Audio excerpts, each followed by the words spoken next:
नमस्कार मित्रांनो, तुमचे स्वागत आहे श्री स्वामी समर्थ.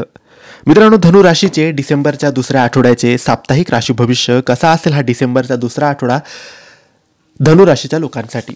धनु राशीच्या लोकांसोबत कोणत्या गोष्टी होतील, कोणत्या गोष्टी नाही होणार, काय करावे काय नाही करावे याबद्दल थोडक्यात सविस्तर माहिती आपण आजच्या या व्हिडिओमध्ये जाणून घेणार आहोत.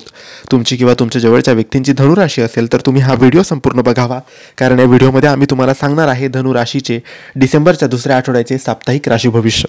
मित्रांनो, या आठवड्यात तुम्हाला आपल्या प्रकृती व नात्या संबंधांवर विशेष लक्ष द्यावे लागणार आहे.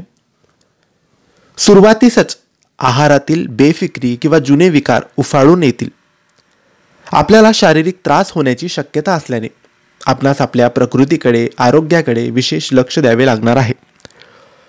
प्रकृतीत सुधारणा होण्यासाठी नियमित व्यायाम करण्यावर व पौष्टिक आहार घेण्यावर तुम्ही लक्ष केंद्रित करावे आणि लक्ष द्यावे. आठवड्याच्या मध्यांत तुम्ही व्यस्त राहू शकतात. परीक्षा, स्पर्धेचा अभ्यास करणाऱ्या विद्यार्थ्यांना त्यांच्या परिश्रमाचे यथोचित फळं मिळतील. या आठवड्यात विद्यार्थ्यांना त्यांच्या अध्ययनावर लक्ष केंद्रित करावे लागणार आहे. तसेच आपल्या ध्येयाप्रती समर्पित राहावे लागणार आहे. प्रेमीजनांसाठी हा आठवडा अनुकूल असणार आहे. आपल्या प्रेमिकेस आपली सर्व माहिती असून ती आपणास समर्थन देईल. आपले वैवाहिक जीवन सुखद होईल. आपल्या मान सन्मानात वाढ होईल. आपण आनंदित व्हाल. आठवड्याच्या अखेरपर्यंत एखादी चांगली बातमी आपल्या कानावर येण्याची संभावना आहे. गृहिणींचा जास्तीत जास्त वेळ धार्मिक कार्यात व्यक्त होईल.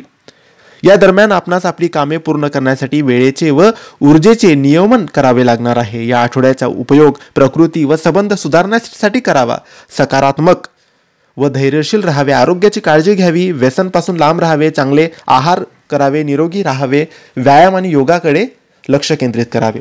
हे होते धनु राशीचे डिसेंबरच्या दुसऱ्या आठवड्याचे साप्ताहिक राशी भविष्य. तुम्हाला माहिती कशी वाटली आम्हाला नक्की कळवा, आणि माहिती आवडली असेल लाईक आणि शेअर करा. काही प्रश्न असतील तर कमेंटद्वारे विचारा. आमच्या चॅनलला सबस्क्राईब करायला विसरू नका. धन्यवाद. श्री स्वामी समर्थ.